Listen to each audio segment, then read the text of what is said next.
Petite news sur Briscar.com, eGarden, la Suisse, ouvre sa première boutique dédiée à l'électrique. Alors voyons un peu de quoi il s'agit. Dans le canton de Zurich, le club automobile suisse TCS ouvre une boutique éphémère multimarque dédiée à la mobilité électrique.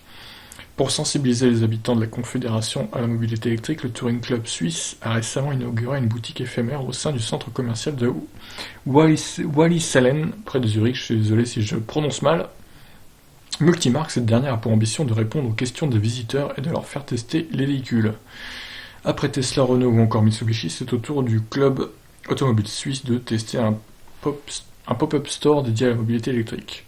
Installé au sein du centre commercial de Wallisellen, canton de Zurich, et a développé un partenariat avec l'énergéticien Énergie 360°, par ailleurs associé avec Hyundai pour l'importation de 1600 camions à hydrogène dans la Confédération.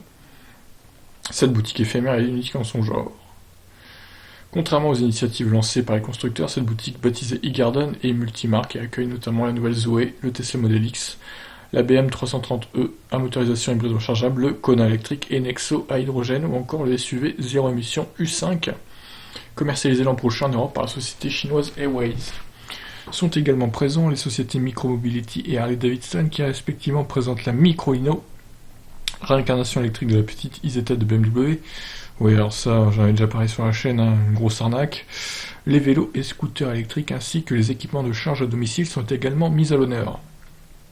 Mais c'est pas mal, il y a quand même du choix, quoi. Jusqu'au 4 janvier prochain, les visiteurs pourront découvrir sur une superficie d'environ 700 m² les différents modèles et échanger avec les représentants des marques ainsi que les initiateurs de l'opération. Puissance et temps de charge, installation d'une wallbox à domicile, aide à l'achat ou encore installation de panneaux photovoltaïques combinés à un dispositif de stockage d'énergie stationnaire sont autant de questions auxquelles les conseillers présents pourront répondre. 14 nouvelles bornes de recharge ont été installées dans le parking du centre commercial renforçant la station rapide déjà opérationnelle sur le site. Une infrastructure qui permettra de faire le plein des véhicules d'essai présents durant toute la durée de l'opération.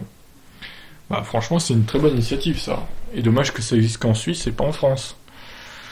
Fin 2018, collectivités et acteurs engagés dans la mobilité électrique signaient une feuille de route publique-privée dont l'ambition est de faire progresser les ventes de véhicules électriques et hybrides rechargeables neufs de 2,8 à 15% d'ici 2022. Alors, plus tard, leurs immatriculations représentent environ 5% du marché. Donc voyons un peu les photos qu'ils ont prises. Donc les bornes, le Nexo hydrogène, la Zoé, donc la nouvelle, avec 395 km d'autonomie. Il y a un Kona acide yellow aussi en premier plan. Bah c'est pas mal. Franchement c'est plutôt sympathique. J'aime bien l'idée. Il y a même des vélos électriques du coup. Franchement, les visiteurs qui se posent des questions sur les véhicules électriques, ils pourront être renseignés comme ça. Ils pourront découvrir des modèles en plus électriques. Bon, le Nexo hydrogène, pour le coup, je pense qu'il va pas intéresser grand monde, mais bon. En tout cas, l'initiative est plutôt intéressante et j'espère que ce genre de boutique pourrait arriver en France aussi. Ce serait bien pour que les gens puissent découvrir un peu le monde de l'électrique. Ce serait plutôt cool. Sur ce, je vous laisse réagir. Ciao.